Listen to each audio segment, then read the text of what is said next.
¿Dónde está? Uy, cargando las notas.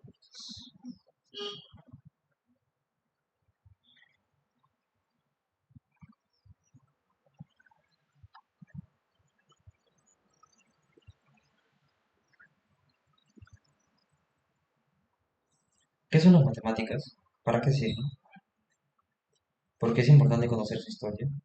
Estas son algunas de las preguntas a las que da respuesta esta obra, que nos narra de forma concisa la historia de esta ciencia desde la prehistoria hasta nuestros días. Pero esta narración no es solamente una superposición de personajes históricos y de sus felices descubrimientos, sino que es una reivindicación de los componentes emocionales, incluso irracionales, que muchas veces han acompañado las actitudes apasionadas de estos célebres personajes que se han desempeñado en buscar soluciones a los más diversos problemas.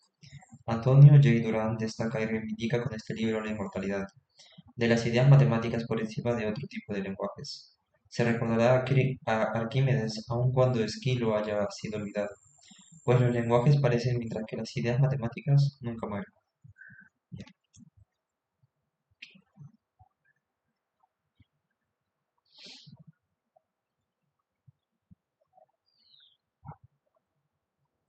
Dice, quiero contarles una historia, porque todos tenemos siempre una historia. Nina Simone. Simone. Prólogo.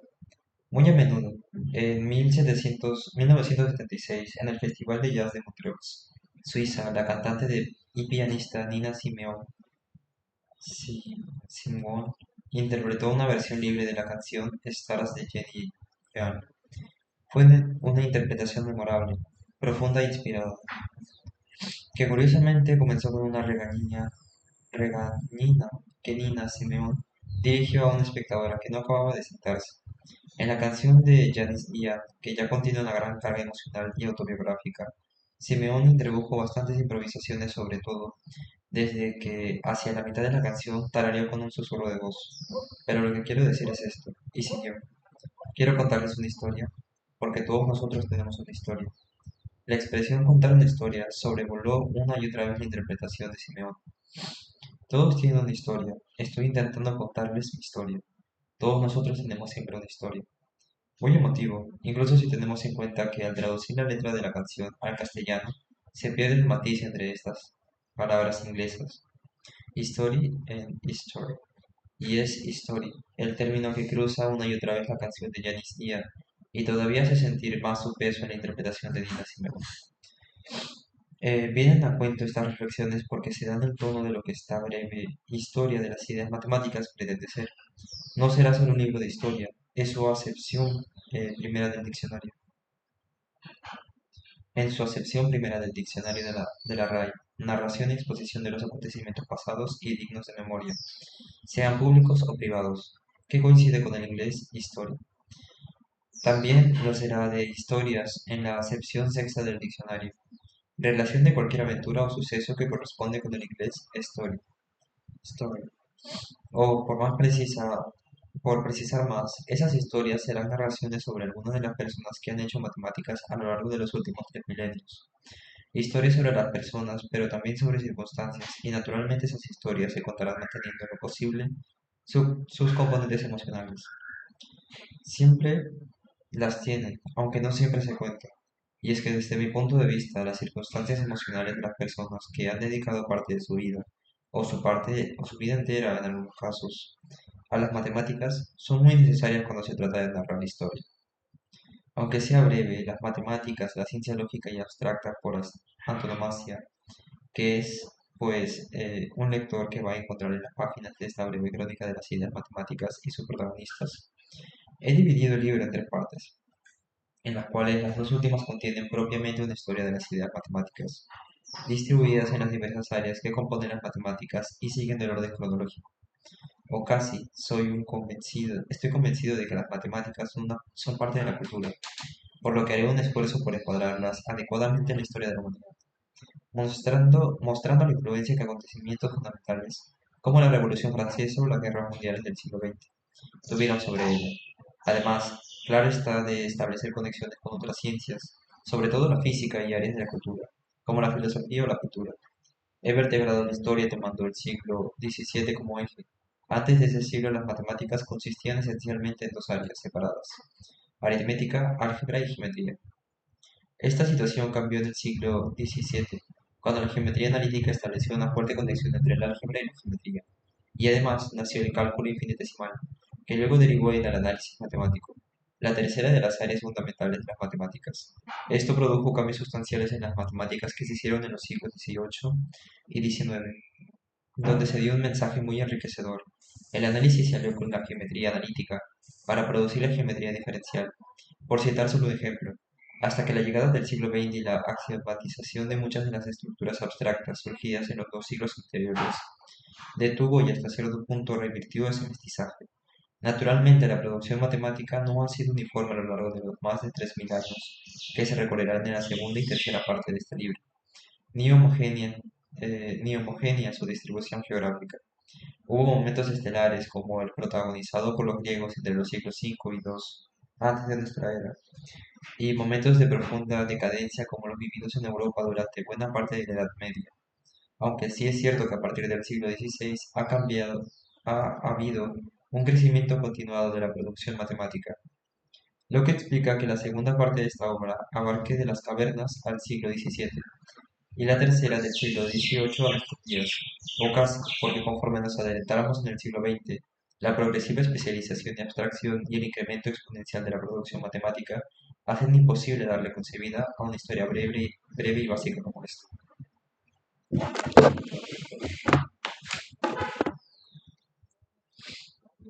Lo que sí he procurado es incluir un catálogo de problemas, todo lo extenso que me permite el perfil de esta obra, sobre los que se sigue investigando hoy en día con denuedo, por la sencilla razón que seguimos desconociendo su solución. Esto es algo fundamental, porque si bien este es un libro de historia, las matemáticas son sobre todo un futuro. La increíble vitalidad que goza hoy esta ciencia milenaria deviene precisamente de un catálogo interminable de problemas irresueltos. Y aunque muchos de ellos vienen de lejos, ese catálogo se renueva continuamente por el propio desarrollo interno de las matemáticas, y también por los problemas que el resto de las ciencias y las tecnologías donde las matemáticas son fundamentales le acaban planteando. El lector atento ya ha observado que he dejado para el final describir lo que haré en la primera parte de este libro. Será un amplio preámbulo donde trataré algunos asuntos que no son propiamente historia, pero sí relevantes tanto para entender las matemáticas como su desarrollo histórico. En la primera parte describiré qué son las matemáticas y para qué sirven, y discutiré la importancia que tiene ese componente emocional a la que me refería al principio de este prólogo. Por eso, marcará la filosofía con que he escrito este libro. Será una breve historia de las ideas matemáticas, pero analizadas en su contexto histórico y arropadas por circunstancias emocionales, todo lo cual conformará un mosaico de historia rico e interesante, que va desde que la humanidad habitaba las cavernas hasta nuestros días.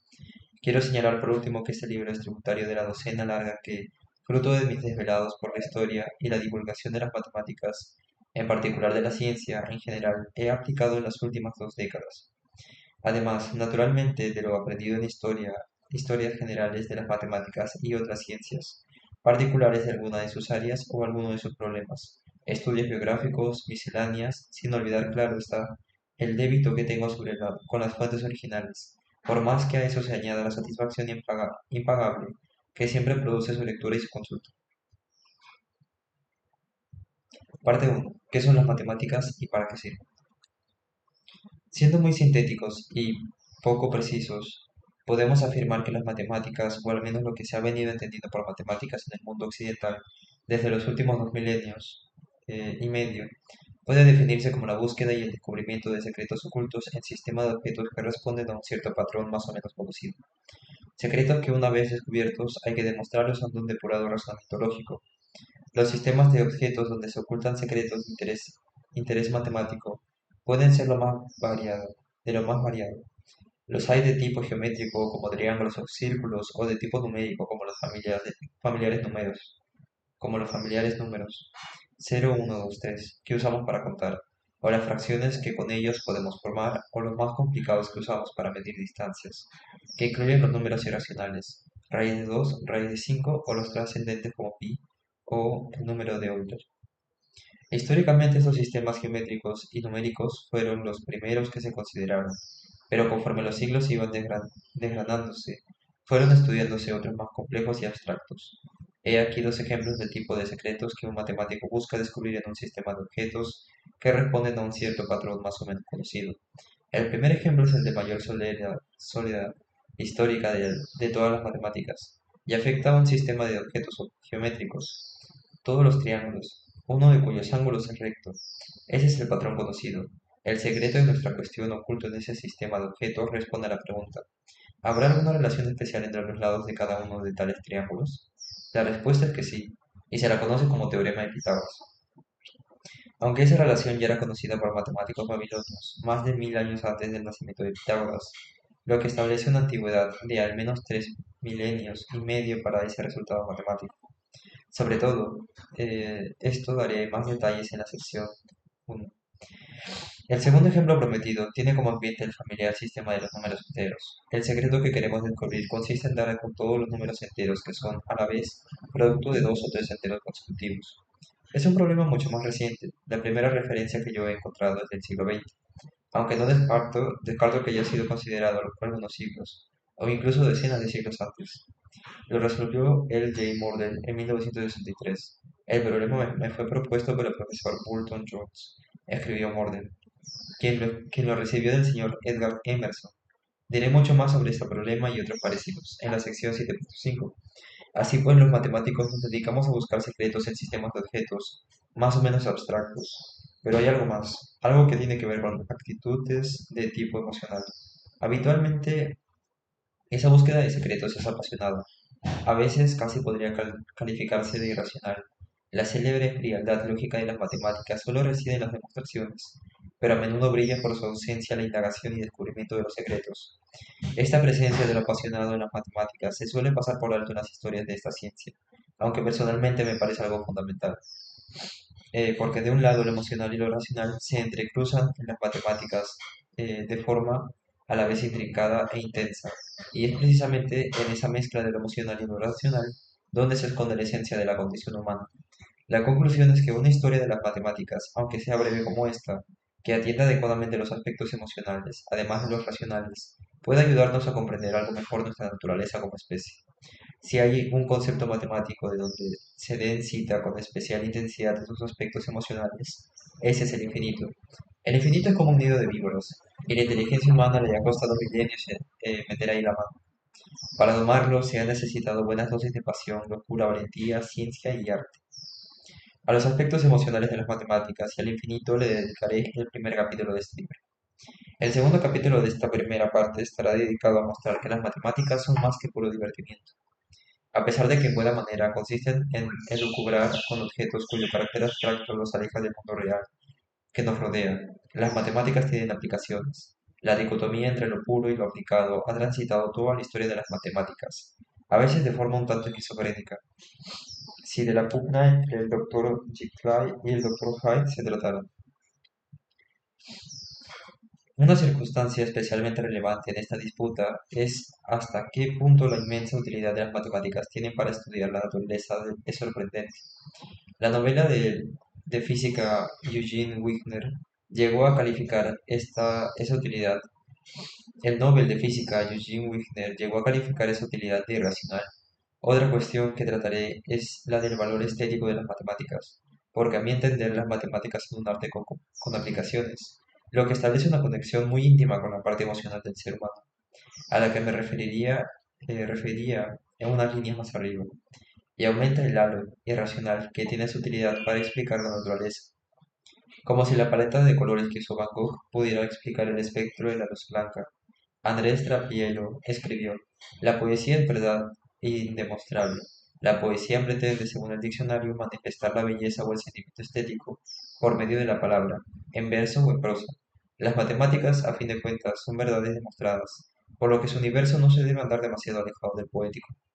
No pretendo en estos dos primeros capítulos enhebrar un elaborado discurso teórico, ni amontar tesis, argumentos o proclamas.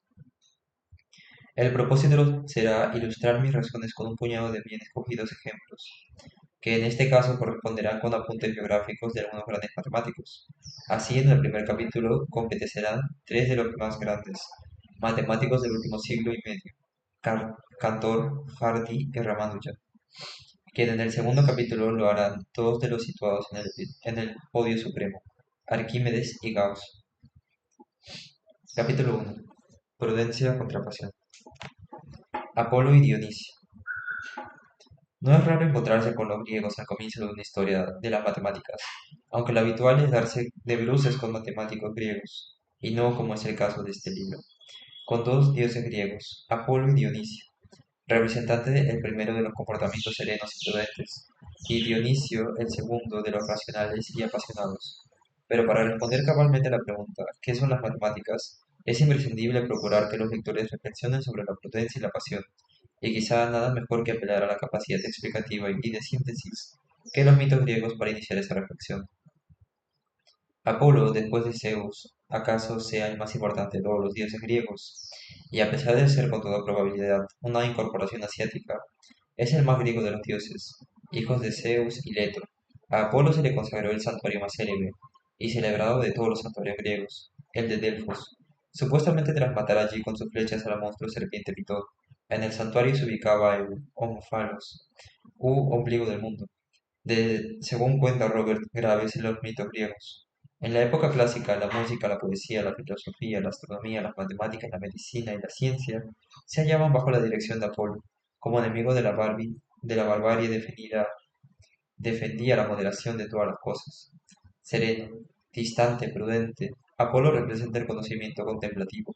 Por contrario, Dionisios o Baco, nombre por el cual también se le conoce, es el dios más singular del panteón griego, un dios que tuvo un doble nacimiento, o si se prefiere, una muerte y posterior resurrección. Sus orígenes son tracios, y de su compleja teogonía, a mí me interesa resaltar aquí el mito que lo describe como hijo de Zeus y Perséfone.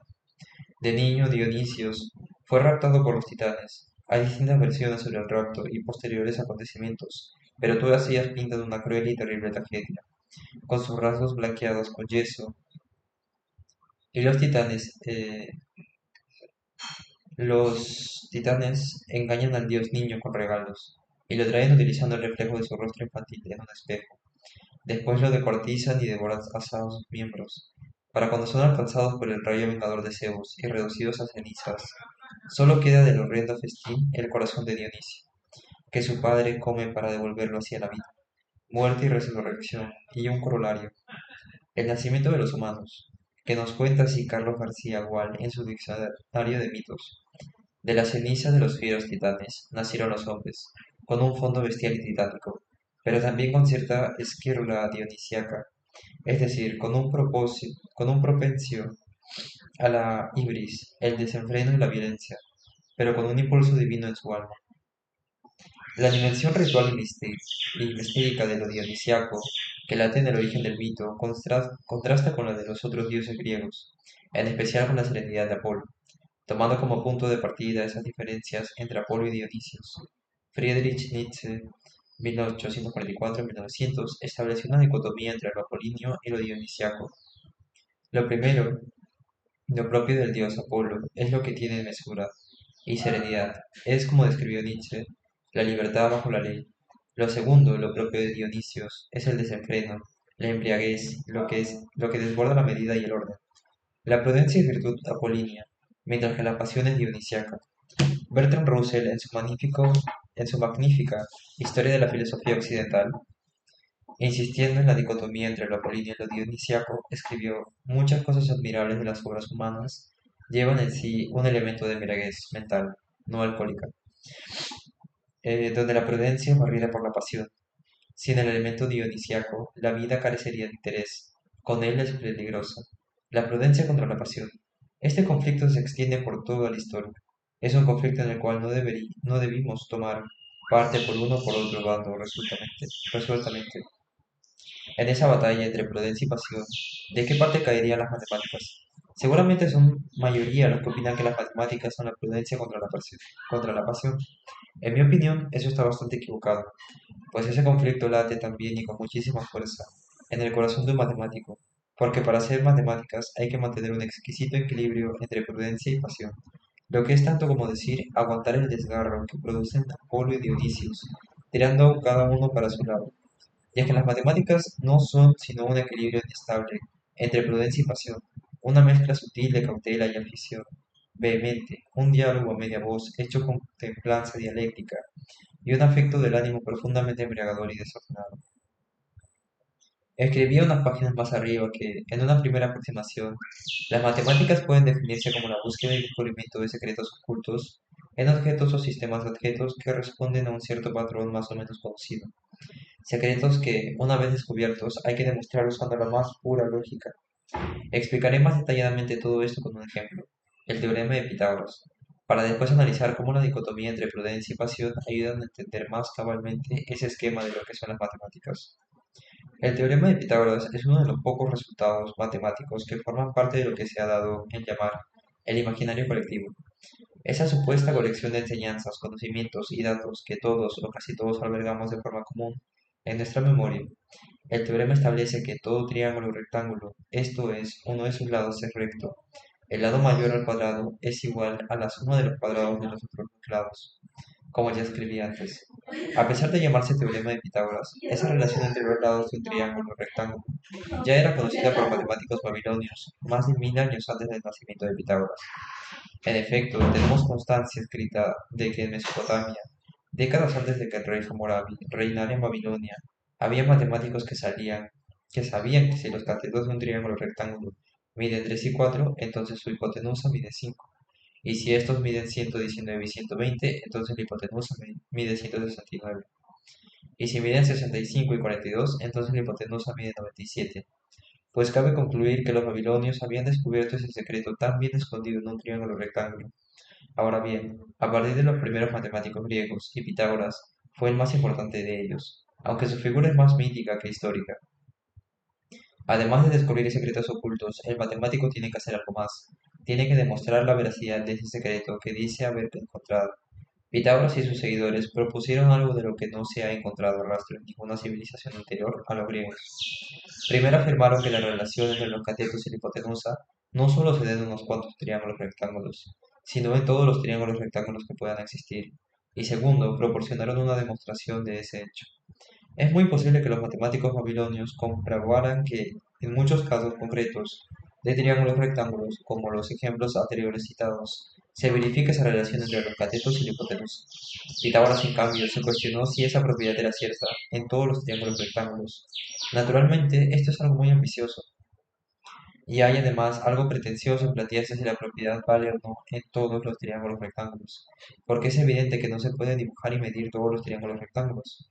¿Cómo saber entonces que esa propiedad se verifica en todos? Consecuente con su pretensión, Pitágoras propuso entonces que para este tipo de afirmaciones ambiciosas se pueden tomar en serio, se puedan tomar en serio, hay que justificarlas adecuadamente, dar algún tipo de razón que vaya más allá de comprobar lo que ocurre en unos cuantos casos particulares. En otras palabras, dar un razonamiento que nos convenza, fuera de toda duda de la verdad de nuestra afirmación. Esto es lo que se llama en matemáticas una demostración. En una demostración se parte de uno o varios hechos evidentes, y mediante una cadena de razonamientos, cada uno de los cuales se deduce lógicamente de los anteriores, se alcanza otro hecho no evidente, cuya verdad queda entonces establecida. Una demostración es algo cualitativamente muy diferente a la comprobación de unos cuantos casos. Esa exigencia de los matemáticos griegos se impusieron hace que sus matemáticas tengan un olor y un sabor muy distinto al que tenían las matemáticas de babilonios y egipcios. Y ese oler y saber distinto nos está señalando algo fundamental, que los griegos parieron unas matemáticas distintas, cualitativamente distintas, a las que hicieron otras culturas anteriores, unas matemáticas muchísimo más sofisticadas y ambiciosas, y cuyas características son prácticamente idénticas a las que nosotros seguimos haciendo hoy en día. ¿Qué tiene todo esto que ver con la pelea entre la prudencia y la pasión, representada por la dicotomía entre el apoligno y lo dionisiaco? Como escribí antes, un matemático es un detective que busca secretos, un descubridor, en suma. En el proceso de búsqueda prima el elemento pasional, dionisíaco, porque en el proceso que lleva a ser un gran descubrimiento matemático como el que lleva a ser un descubrimiento geográfico, hay mucho de aventura, lo que requiere apasionarse por lo buscado, una buena dosis de tesón, bastante fe y mucha confianza en que seremos capaces de encontrarlo.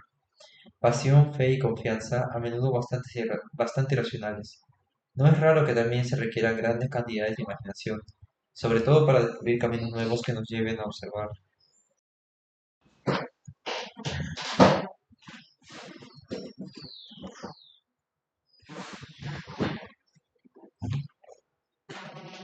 No es raro también que se requieran grandes cantidades de imaginación, sobre todo para descubrir caminos nuevos que nos lleven al objetivo cuando encontremos bloqueados los que seguíamos. Por supuesto, requiere energía y cierta embriaguez del espíritu que nos haga más soportable la fatiga y aleje de nosotros el desaliento. Pero no solo se trata de encontrar secretos una vez descubiertos. Lógica, descubiertos. Esos secretos tienen que ser demostrados usando la más pura lógica, y aquí es donde entra el juego el elemento apolíneo, de la prudencia. Porque cuando de demostrar se trata, hay que ser fríos, calculadores, escrupulosos con la lógica, prudentes en suma. Si apelamos al diccionario de la RAE, encontraremos que prudencia es templanza, cautela, moderación y sensatez, y buen juicio, mientras que pasión es cualquier perturbación o afecto desordenado del ánimo, y apetito o afición vehemente a una cosa. Es por ello que en matemáticas hay que ser pasionales en la búsqueda de secretos, pero prudentes cuando se trata de establecer su validez mediante una demostración, lo que nos vuelve a llevar al enfrentamiento entre lo apolíneo y lo dionisiaco. La demostración debe estar seguida por la libertad bajo la ley lógica, mientras que la indagación impera cierta embriaguez y desenfreno que desemborda la medida y el orden. Las matemáticas y sus circunstancias. Consideraré ahora otro de los aspectos de las matemáticas más desconocidos y pocos tratados, el conglomerado emocional que las rodea. Si paramos al azar a alguien por la calle y le preguntamos por la condición humana y las matemáticas, seguramente dirá que son asuntos ajenos uno del otro, y posiblemente será también la respuesta de más de un matemático. Las matemáticas tienen fama de ser un conjunto de abstracciones que guardan poco o ninguna relación con los sentimientos de los humanos.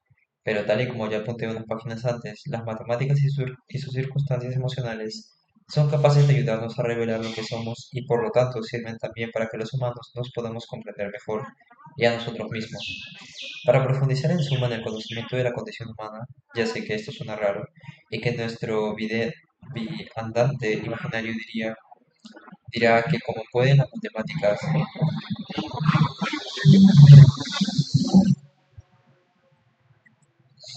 que en buena medida no entendió cuando se las enseñaron en la escuela, hacerle conocer mejor el género humano.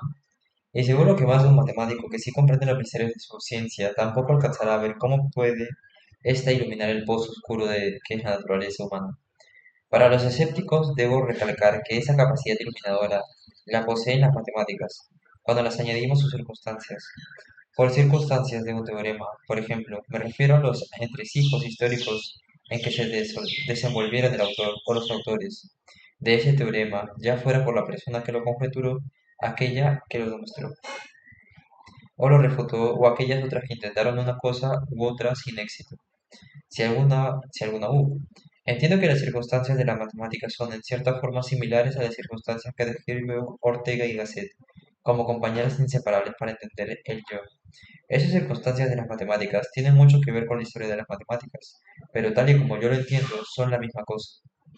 Ahora puedo precisar algo mejor esa afirmación, inverosímil para nuestro viandante y dudosa, incluso para más de un matemático incrédulo, de que las matemáticas pueden ayudarnos a entender mejor lo que somos. Yo tengo para mí que de la confrontación del mundo abstracto de las matemáticas y el mundo emocional, donde moran quienes las descubren o las inventan, se desprende una luz que puede ayudar a alumbrar las más recónditas profundidades de la naturaleza humana. No en vano, casi más que ninguna otra creación humana, las matemáticas son hijas de nuestra mente, en su forma más descarnada y solitaria.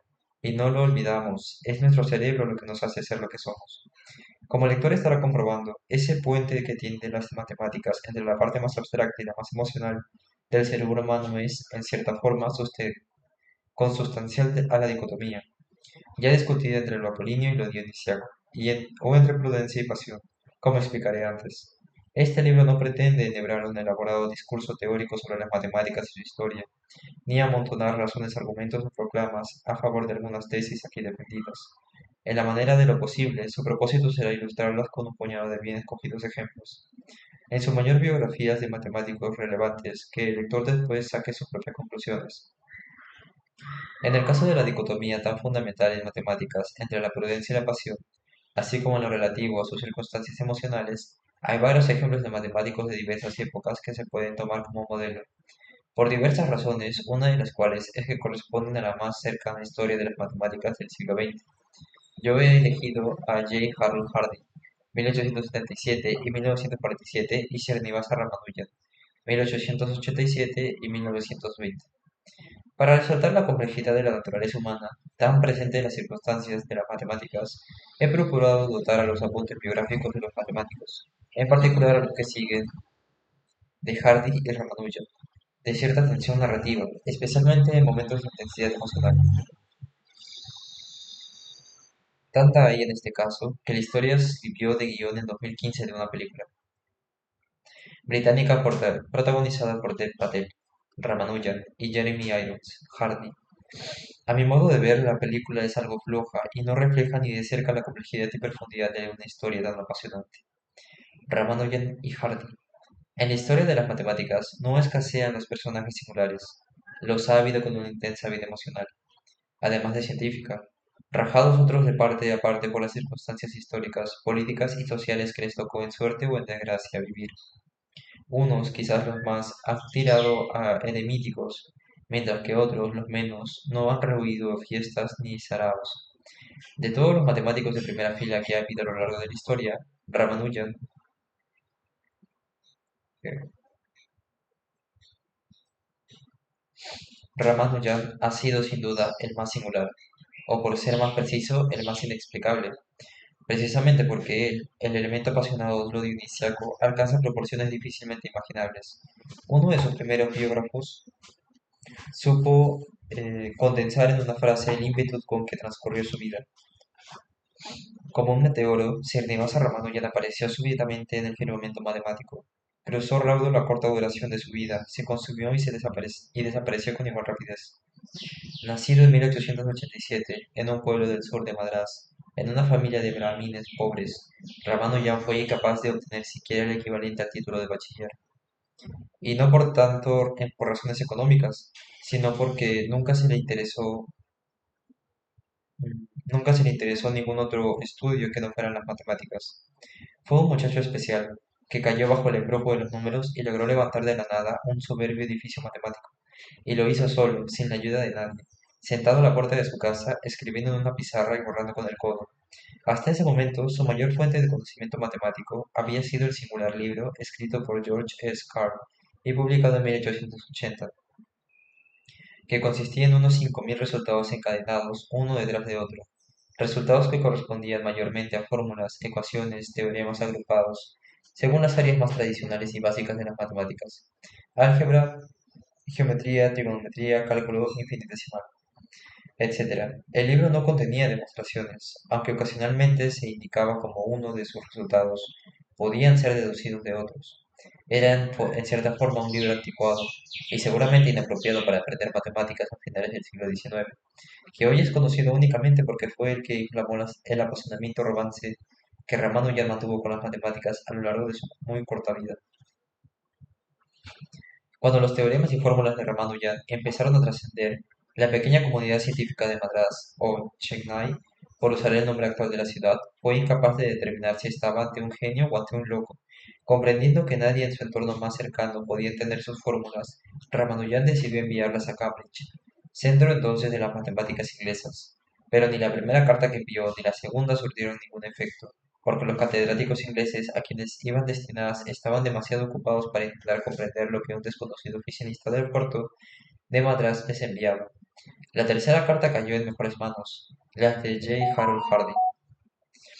Tenían entonces 35 años y ejercía de pacifista en tiempos de guerra, de estilista de las matemáticas y de gourmet de los números.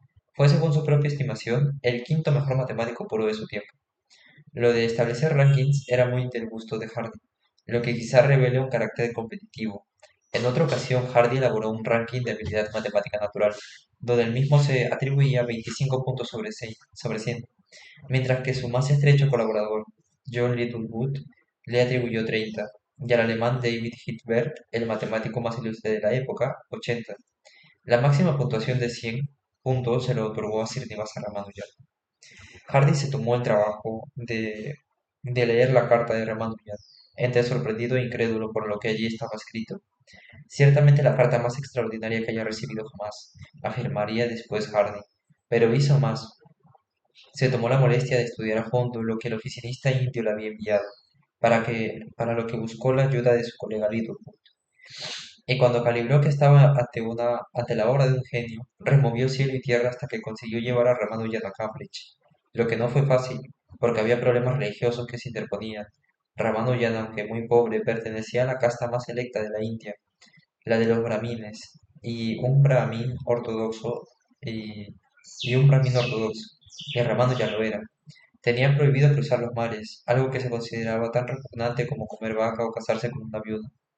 Desobedecer la proscripción de no cruzar los mares significaba desairar la casta y acarreaba una sentencia de ostracismo, eventuales problemas para acceder a los templos, negación de ayuda para el funeral de los familiares muertos, renuncia de las hijas casadas a visitar por medio de contaminarse.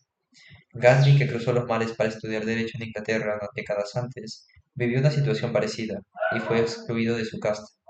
De hecho, muchos de los parientes brahmines de Ramanuja no asistieron a su funeral, porque el proceso de purificación que la madre había decidido explicarle a su hijo cuando volvió a Inglaterra no se pudo realizar por su pésimo estado de salud. A Hardy esos escrúpulos religiosos le disgustaron bastante, porque él era bastante ateo.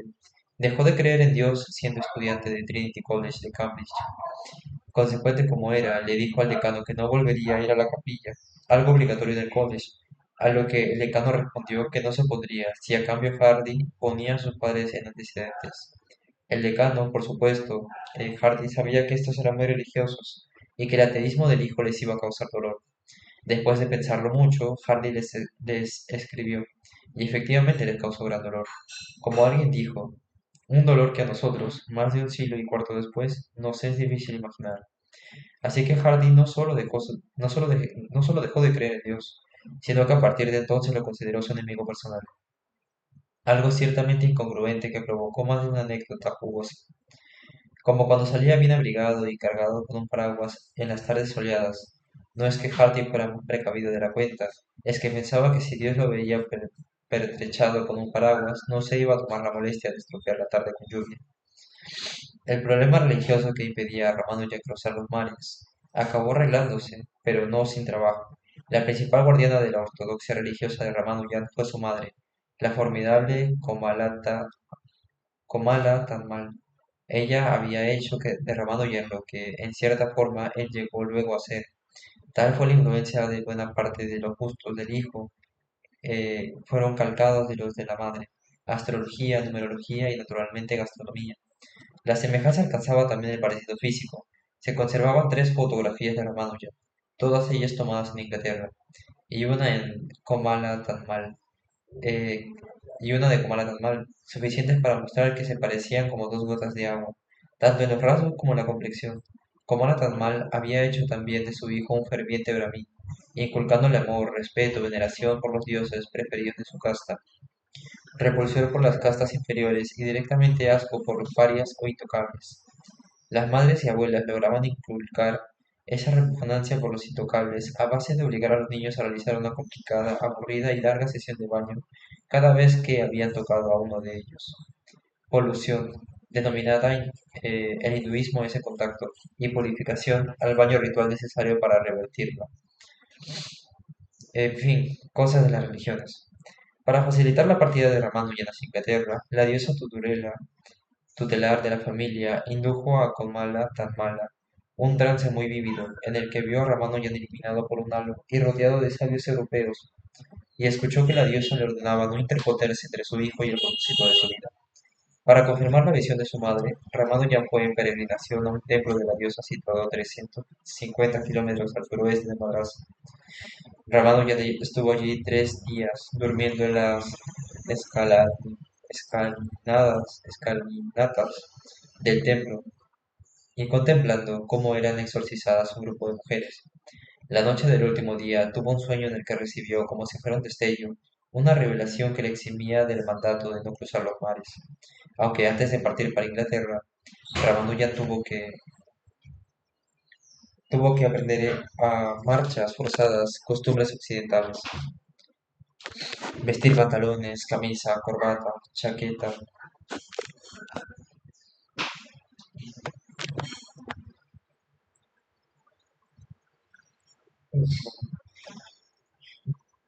Ya. Tuvo que aprender a marchas forzadas, costumbres occidentales. Vestir pantalones, camisas, corbatas y chaquetas, andar con calcines y zapatos e incluso llevar sombrero. Todo lo cual, según confesión propia, fue una verdadera tortura. Todo lo cual, según confesión propia, fue una verdadera tortura, porque hasta entonces solía vestir un ligero y cómodo dhoti, la pieza rectangular de tela que se enrolla a la cintura y se pliega a través de las piernas hasta formar una especie de pantalones holgados, típicos de los indios. Andaba con sandalias cuando no descalzo, y de vez en cuando se encasquetaba un turbante. También le instruyeron en el uso de los cubiertos, pues Ramado ya comía con los dedos, como solía y suele todavía ser habitual en la India. Finalmente sufrió una humillación adicional. Ramanujan tenía kutumi, o sea, una típica coleta india. Un amigo de Ramanujan pensó que aquello sería un problema en Inglaterra, y le persuadió o acaso le forzó los primeros, o le forzó. Los primeros biógrafos de Ramanujan no suponen de acuerdo sobre esto, a que se cortara. Ramanujan lo sintió como una amputación, hasta el punto de no poder evitar que unas lágrimas se deslizaran por sus mejillas mientras que el barbero procedía. El kutumi tiene cierto significado religioso, así que Ramanujan ocultó el hecho tanto a su madre como a su esposa, que no lo supieron hasta su regreso de Inglaterra. Ramanujan se había casado en 1909, aunque sería mejor decir que su madre lo había casado en 1908. La madre de Ramanujan, preocupada por ver a su hijo sin otra ocupación ni preocupación que hacer números sentados en el porche de su casa, decidió que las cosas debían cambiar, y, de forma, y la forma de cambiarlas, entendía ella, era casándolo. Eh, no mucho tiempo después había encontrado una buena candidata, Hanaki Ammal, 1899-1994. Se llamaba y pertenecía a una próspera familia venida a menos. Los horóscopos de los novios parecían favorables, y la boda se celebró en 1909. Como solía suceder en la India de esos días, y aún sucede hoy a menudo, sobre todo en zonas rurales, los novios se conocieron el mismo día de la boda. Él tenía entonces 21 años y ella 11 recién cumplidos. Posiblemente la boda fuera ilegal, pues los ingleses habían ido decretando leyes durante todo el siglo XIX para intentar evitar la inverterada costumbre india de casar a las niñas antes de la pubertad. La ley evidentemente no se cumplía, como hoy tampoco se cumple, o no siempre ni en todo el territorio indio. Que intentan suprimir los privilegios de discriminación de casta como era habitual en ese tipo de matrimonios. Hanaki siguió viviendo con sus padres mientras fue impúber, con intermitentes visitas de su familia política, familia que tuvo entonces una base más con la que presionar a Ramanujan para que buscara trabajo. Había ahora una esposa a la que mantener. Cuando Ramanujan fue contratado en 1912 como oficinista en el puerto de Madrás, Hanaki se fue a vivir con él y con la suegra, según recordó la propia Hanaki años después. Como era tan mal dormía entre ella y su marido, cuando regresaba por unos días a Kumbakonam, donde residía el resto de su familia. El puesto lo ocupaba la abuela de Ramanujan. Nada de esto era raro en la India. Hanaki permaneció en la India cuando Ramanujan se fue a Inglaterra. Allí la Universidad de Cambridge, en concreto, llegó en 1914, casi coincidiendo con el comienzo de la Primera Guerra Mundial, y cuando Hardy, su figura todavía no desgastada por la posición pacifista, se mantuvo durante la guerra. Reinaba en todo lo referente a las matemáticas. Hardy tenía en opinión de Bertrand Russell la clase de ojos brillantes que solo las personas muy inteligentes tienen. ¿Acaso no fue un genio como lo fue Einstein?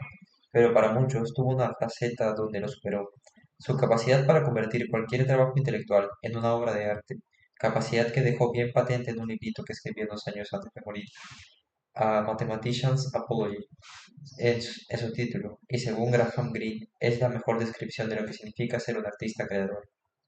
Hardy lideró las matemáticas inglesas desde la primera década del siglo XX hasta el comienzo de la Segunda Guerra Mundial, autor de más de 300 artículos de investigación y 11 libros. Su producción científica fue muy extensa y casi cubre cualquier rama del análisis matemático y la teoría de números.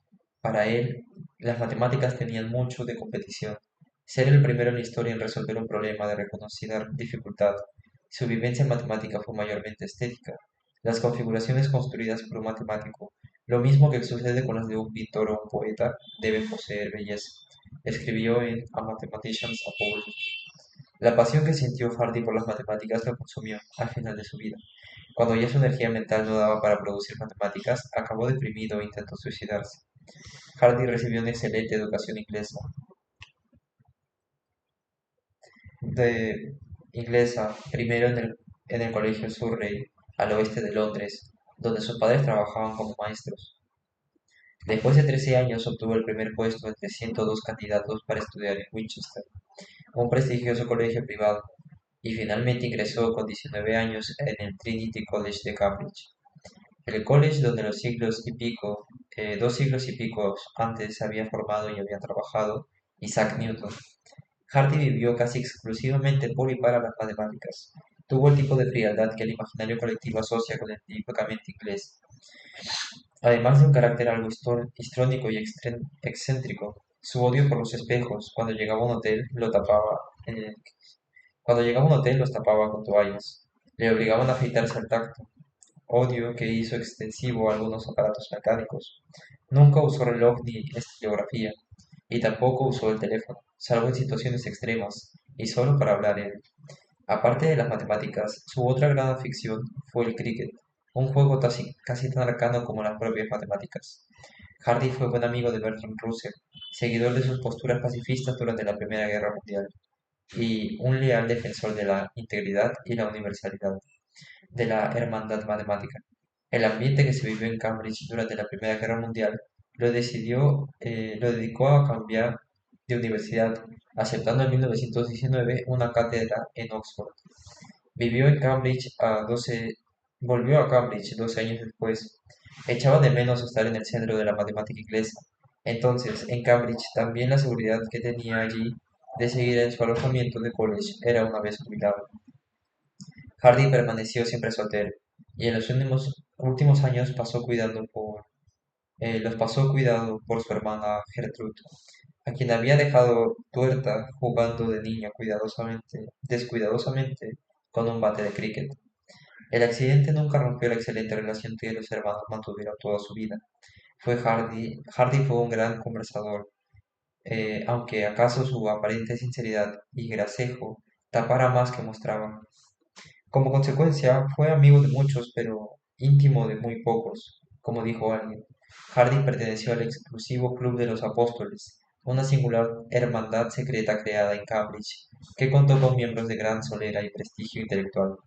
Edward M. Foster, John Maynard Keynes, Bertrand Russell, Ludwig Wittgenstein, Lyndon Strachey y otros componentes de lo que luego se llamaría el Grupo de Bloomsbury. No había tabús, escribió Russell, sobre los apóstoles, ni limitaciones. Nada se consideraba escandaloso, ni se levantaba ninguna barrera de libertad y reflexión y discusión. A pesar de que muchos de los apóstoles no fueron homosexuales, a cierta corriente gay atravesó la hermandad. Foster, Keynes y Strachey lo fueron, y posiblemente también Hardy, aunque su discreción hace difícil saberlo con certeza. Según Littlewood, con quien colaboró durante más de 40 años, Hardy no practicante. Lo más parecido a una File que se le conoce fue que en 1903 compartió habitaciones con una gata y una gata con Russell Gay, un experto en clásicos grecolatinos. Eran absolutamente inseparables, escribió sobre ellos el marido de Virginia Woolf, y raramente se les veía hablando con otra gente. 6 años después, Gaye se suicidó. Es difícil saber si Hardy fue un homosexual practicante, escribió Robert Canigal en la biografía de Ramanujan. Pudo llevar tanto como una intensa vida secreta tan bien oculta que incluso sus amigos nada supieron de ella, y quienes sí supieron, nada dijeron. La única crónica que tenemos de Hardy como actor se refiere a una reunión de los apóstoles en 1999. Contamos con un notable testimonio que atestigua el estado de Hardy con la carta de Ramanujan, que creó en este y en su colega Littlewood. Es de Bertrand Russell, una carta del 2 de febrero de 1913, dirigida a su amante Ottoline Morrell. Le cuenta, encontré a Hardy y a Littlewood en un estado de salvaje porque creen haber dado con un nuevo Newton, un oficinista hindú de Madras que gana 20 libras al año, escribió Hardy contándole algunos resultados que ha obtenido. Hardy piensa que son magníficos, especialmente si se tiene en cuenta que el hombre solo tiene estudios primarios. Hardy ha escrito a Oficina India y espera tenerlo aquí pronto. Por ahora esto es confidencial, pero me entusiasmó la noticia. La Primera Guerra Mundial trastocó los planes de Hardy sobre Ramanujan. Este quedó prácticamente aislado en Cambridge, con Hardy como única posibilidad de cooperación matemática. Por un lado, Littlewood se incorporó pronto a la guerra, y por otro, Hardy tenía en mente conectar a Ramanujan con el potente grupo alemán de Gótica, que hacía teoría de números, una de las grandes aficiones de Ramanujan, cosa que la guerra obviamente imposibilitó. Hardy pudo comprobar que Ramanujan era un diamante bruto, tenía una intuición monstruosamente afinada para números y fórmulas, aunque desconocía conceptos y herramientas básicas, que cualquier aspirante aplicado a matemático debía dominar en los primeros años de la carrera. Pero el milagro se produjo. Lo, lo imposible sucedió, porque Ramanujan se había formado matemáticamente a sí mismo en el porche de su casa en el sur profundo de la India. Fue capaz de colaborar fructíferamente y en pie de igualdad con Hardy, uno de los más logrados frutos del prestigioso sistema educativo inglés. La relación matemática entre Hardy y Ramanujan fue extraordinaria, no tanto la humana, que fue algo fría. Ramanujan era indio, escribió Hardy décadas después, y supongo que siempre es un poco complicado para un inglés y un indio entenderse, entenderse propiamente. Ya.